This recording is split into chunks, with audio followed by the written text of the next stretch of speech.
guys, gagawa ko ng bupis. Ito. Meron na akong nilaga ko na tong yung atay ng baka, paga ng baka. Ganyan. Meron tayong carrots, radish, onion, and garlic. Yan guys, gisa lang natin yung bawang at sibuyas natin.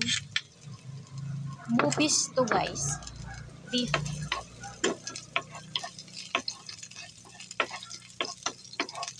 So, gisa lang natin yun. Then next, lagay natin yung ating hiwa-hiwa na guys.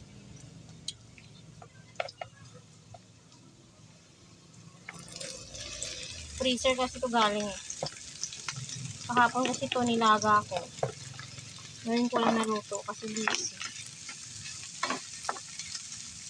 Crispy ko lang to guys. So brown. Yan, nag-brown na guys. Yan. Tunod ko na yung ating radish and carrots.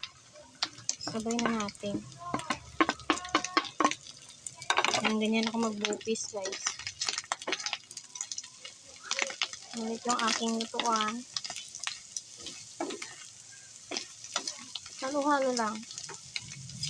Halo-halo.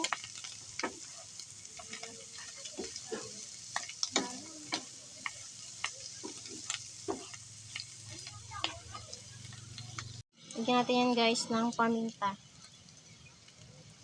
powder. Yan, para mabango. And then yung ating pangpasarap. Then, toyo. Kanya-kanya kasi tayo ng paraan ng pagluluto guys. Wala ng asin guys.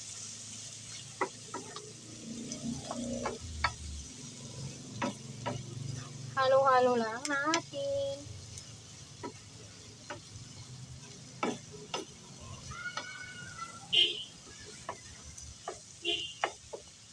Guys, luto na yan guys. Bago natin hanguin, lagyan natin ng kalamansi.